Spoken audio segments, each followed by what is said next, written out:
Hello, I'm R.A. Spratt. I write and perform this podcast. If you'd like to support the show, I'm a children's author, so you can buy a book by me, or you can buy me a coffee by going to buymeacoffee.com/storiesrasprat. It's an easy way to make a small thank you gift to the show so I can keep kicking this can down the road.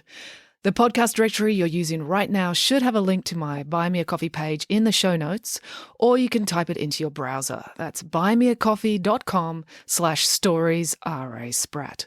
All contributions are gratefully appreciated.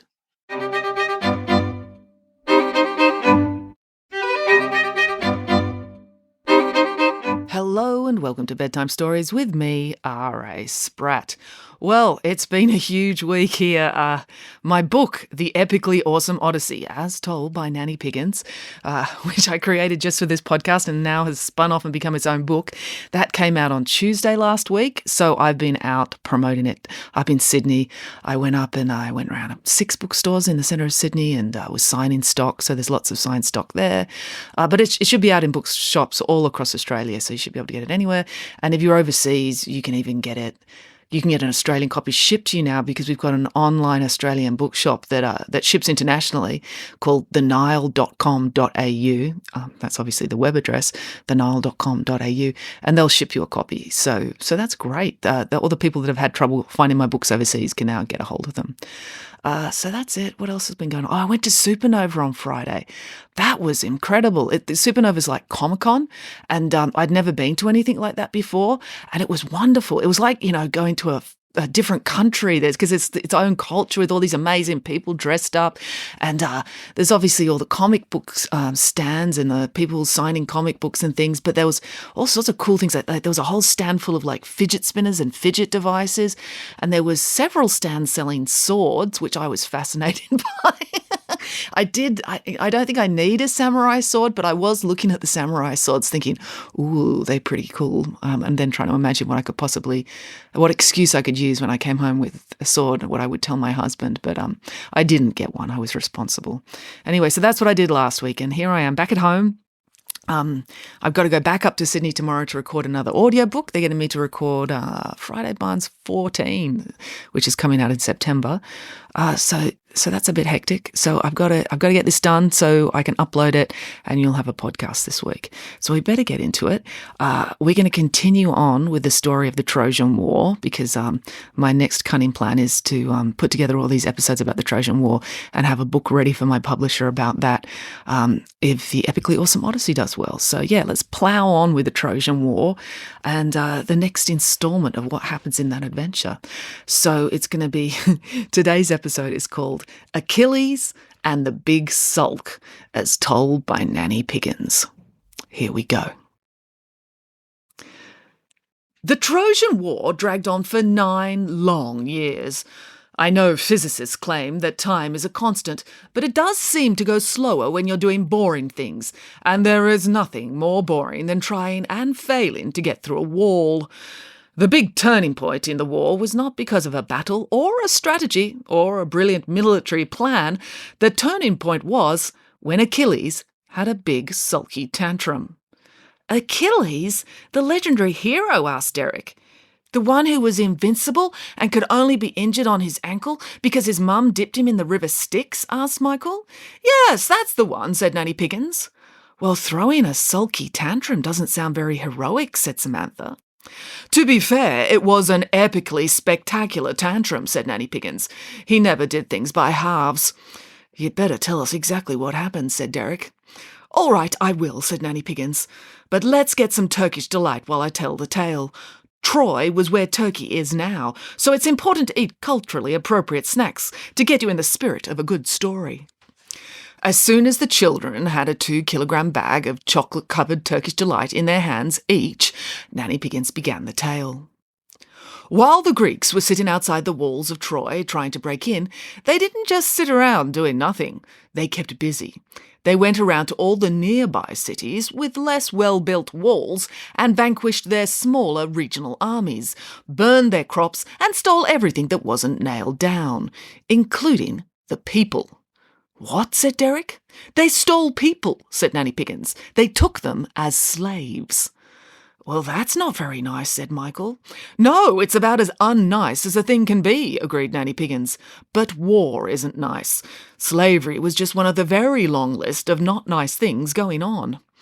After a raid, the Greeks would take all the treasure they'd stolen, including their new slaves, back to their camp on the beach near Troy and share the prizes out between them. Agamemnon was the general in charge of the whole Greek army, so he would always be given the best prize. In this case, it was a lady slave called Chryseis, and Achilles was the best warrior, so he got the second best prize, a lady slave called Briseis. Agamemnon and Achilles were delighted. They both loved having a slave, because their slaves could pick up their stinky socks for them, do all their washing, and bake them as many cakes as they wanted to eat. And at the end of the day of a long day killing Trojans, they often didn't have the energy to bake or pick up socks for themselves. And Chryseis and Briseis were so good at picking up socks and baking cakes that Agamemnon and Achilles both fell in love. The whole Greek army loved them too. Their leaders' socks had never smelled so clean and well laundered. They didn't smell nearly as bad as they usually did. But there was a problem. Agamemnon's slave, Chryseis, was in fact quite an important person back in her hometown. She was the daughter of the priest there. Now, obviously taking slaves is terrible, but a lot of the time the Greeks never intended to keep the slaves. They would just hold on to them until the slave's family could get together a lot of money and come and pay a ransom to get them back. And that is exactly what Chryseis' father did. He gathered up all his money and all his jewels, put them in a wheelbarrow, and took them over to the Greek camp. "Great Agamemnon," said the priest, "you have vanquished our city fairly in war and taken my daughter into slavery. Could you please return her? I would be ever so grateful, and will give you all my wealth in exchange." Now, Agamemnon was a king. He already had lots of wealth, but he only had one slave to pick up his stinky socks and bake him cakes, so he got upset. "No, go away, you pestilent priest, or I'll smack you about the head with your own stick." "How rude," said the priest. "I don't care," said Agamemnon. "I love Chryseis. My tent smells so much better since she started picking up my stinky socks, so I'm not giving her back." "But I am the priest of the god Apollo," said the priest. "Apollo will be very angry when he hears about this."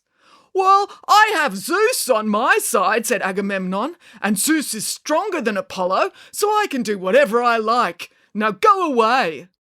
The priest did go away, feeling very crotchety indeed. He went straight to his temple, knelt down before the altar, and sent up a prayer to Apollo.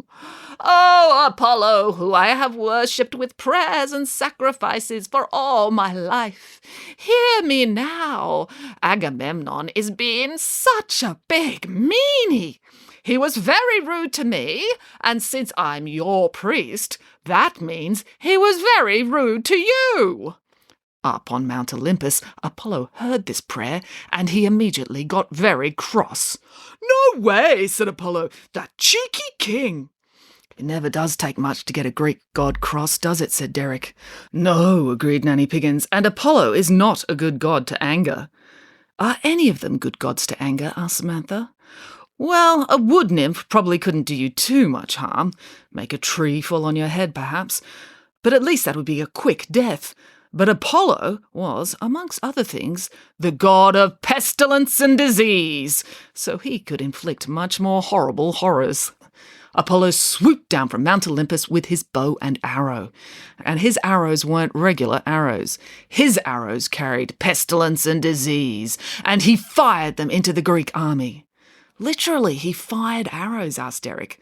"No, Apollo and the arrows were invisible," said Nanny Piggins, "but disease is so teeny tiny, it's pretty much invisible too. But being hit with an invisible arrow of deadly disease is just as effective as being hit with a visible arrow made of wood and steel, in fact more effective." "What do you mean?" asked Michael. "Well, if you strike a soldier down with cholera, there's a good chance that every soldier in his unit will catch it off him. Then, before you know it, you've got 20 dead soldiers, not just one." And Apollo was so angry, he didn't just strike down the men. He fired his disease arrows into the Greek army's horses and dogs as well. "Oh, what a meanie," said Boris. "It's one thing to kill hundreds of men, but to kill a puppy dog and a horsey, that's just cruel." Indeed, the Greeks were beside themselves. They had no idea what was going on. They could tell the gods were angry with them because in the ancient story days, when people suddenly start dying of invisible things, it's usually the gods causing it. But they had no idea what the gods were angry about. They were doing so many wicked things on a daily basis, they had no idea which one had set Apollo off. So they got their own priest, an oracle called Calchas, to get in touch with the gods and ask them what was going on. Calchas prayed to the gods and found out that Apollo was angry about Agamemnon being rude to his priest. But Calchas didn't want to die, so he wasn't going to tell Agamemnon that. Kings never like getting bad news. But Achilles was invincible, apart from his ankles, so he got Achilles to break the bad news to Agamemnon. And the problem with that is that tact and diplomacy was not Achilles' strong suit. "Wasn't his main talent killing people?" said Derek. "Yes, it was. He was very good at that. He was also good at being handsome. But if you're good-looking and deadly, you don't really need to be good at anything else, so he could be quite rude." He went to the king's tent and boldly declared, "Agamemnon, you big, daft, dog-licking, brainless nitwit," said Achilles. "The reason everyone is dying is because Apollo is punishing you for being rude to his priest. Give back the priest's daughter, apologise to him for being a big selfish meanie, and say sorry to Apollo as well, before we all die. Because we're never going to win the Trojan War if our whole army is full of dead bodies." "How dare you?" said Agamemnon. "I do dare because you are a big lazybones who never goes into battle himself, then gets all the best prizes. You don't even need a slave. Your socks never get dirty anyway, because you never leave your tent. You just sit around eating and thinking up more ways for us to risk our lives getting you more prizes. You're a great big greedy guts and a beanie pants, and we're all sick of it. So give back Chrysis, because if we run out of Vicks Vapor Rub, this disease is going to get really disgusting." "Yeah!" cried the men. They agreed with Achilles. They were tired of being at war. They didn't want their 9 years of valiant fighting to end with them all dying of a nasty cold. Now, there were 50,000 men in the Greek army, and Agamemnon realised that he couldn't argue with all 50,000 at once. Well, he could, but that would be a good way to get his head chopped off. He realised he would have to relent, but he was very, very cross about it. "Fine, fine. I'll give Chrysis back." "Hooray!" cried the men. "But it's not fair that I have to give back my prize and no one else does," complained Agamemnon.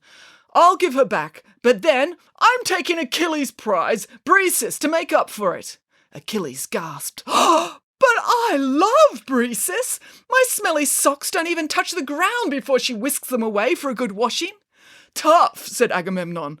"I'm the general in charge, and it's unfitting that I don't get a prize." "But I'm the one who actually fights in the battles," argued Achilles. "You're just a great big oaf with a crown on his head." "But I'm the oaf in charge, and if I have to give up my prize, you have to give me yours." "You naughty man," said Achilles. "Fine, you can take my beloved slave and sock picker-upperer, but if you do, I will never again fight for you. I will take my army and sail home to Greece." "Fine," said Agamemnon.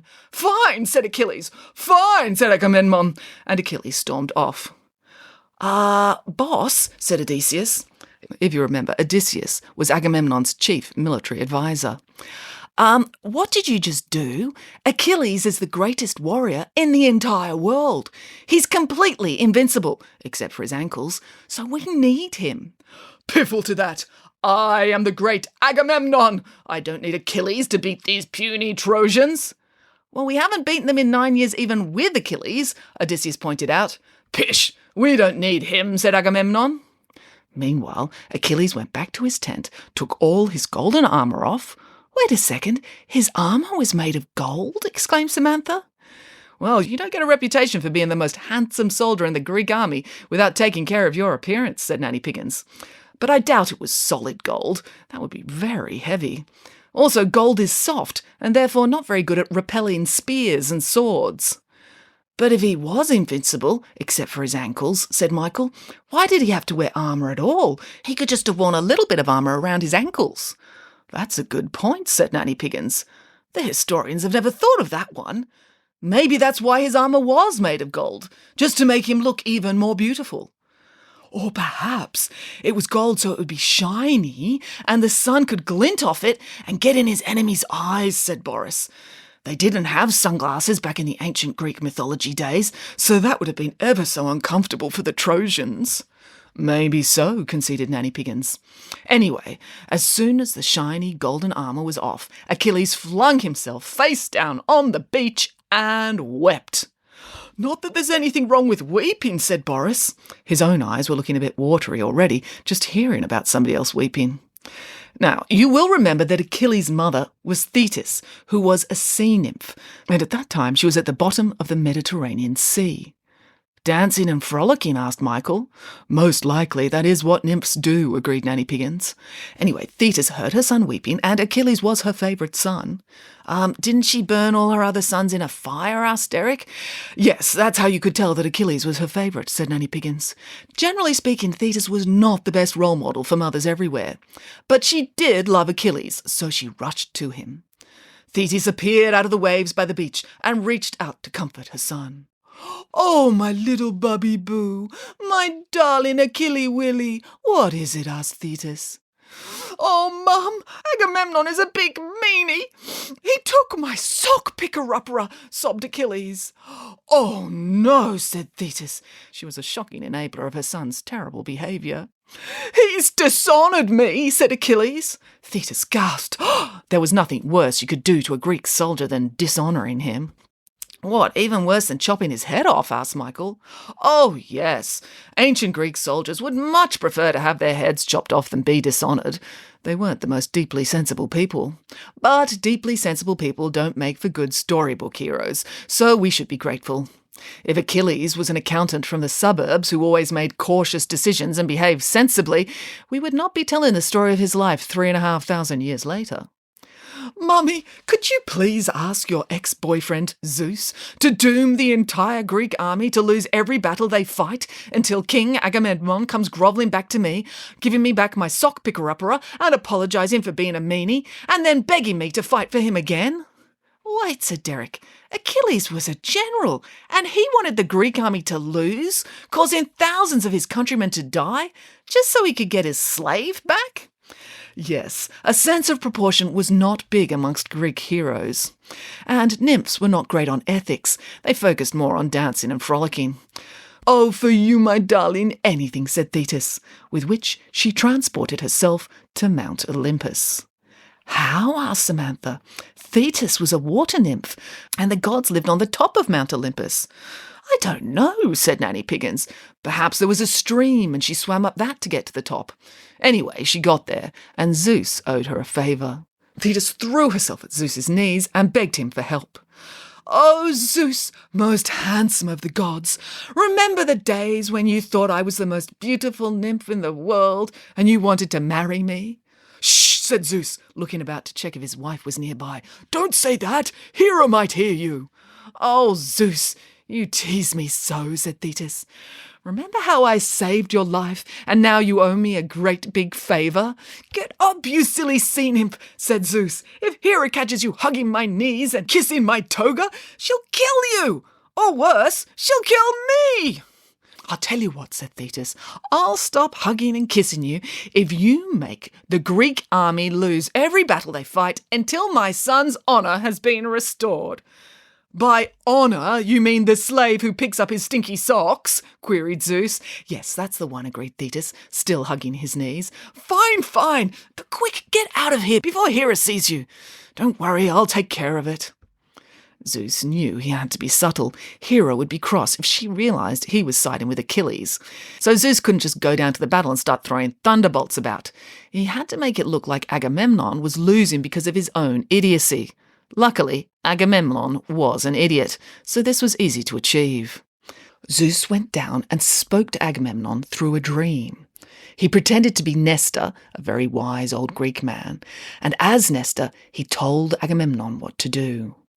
Agamemnon, said the dream nester, you should totally attack Troy tomorrow morning. You don't need Achilles. He's just a crybaby. All the men will think you are super awesome if you lead them into battle yourself. So, when Agamemnon woke up the next morning, he decided to do just that. He gathered the whole Greek army, except for Achilles and his soldiers, and then they set off to attack the city of Troy, while Achilles sat on the beach sulking about his sock picker-upper, and his men sulked about not getting to go and kill people with the rest of the Greek army. The end. Time for bed. Hey, wait, you can't leave it there, said Derek. The battle's just starting. Oh, I know, said Nanny Piggins, but it's the story of the Trojan War. It's not a short story. Besides, I can't possibly tell you the whole thing today. I've run out of Turkish delight. I'll tell you the rest next time. The end. All right, well, we'll leave it there. So that's the beginning of, we're getting into the whole story of basically the story of the Iliad or the Trojan War. It's this big story that Homer wrote about the last couple of days. So all this action, there's going to be a lot of action, but it's all going to take place in the next couple of days. So it'll probably take me 5 or 6 episodes to get through it all because there's lots of characters we're going to introduce and there's lots of plot twists. So we're getting to get into that in the months to come. All right, now next week we're going into the school holidays. And in July, I always take all of July off because I need a bit of a rest. So I usually take July and January off every year so I can have a bit of a rest and regather. And I'm going away on holiday up to Queensland with my family. So for the rest of July, I am going to be posting some reruns of my favourite episodes. So there'll be 4 of my favourite episodes. And then I'll come back in August and we'll resume the story of the Trojan War. And I've actually got a bit of a cunning idea for what else I'm going to do for the rest of the year. But anyway, I'll explain all that when I come back after the holidays. All right, well, that's it for now. Thank you for listening, and until next time, goodbye.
Hello, it's me again. If you enjoyed listening to Bedtime Stories with R.A. Spratt, it would be really helpful if you could like, subscribe, follow, and or review the show on whatever podcast platform you're listening to now. Every little one of those digital affirmations helps, and the bigger this podcast gets, the more I can justify procrastinating from my real job to keep bringing these stories to you. Thank you.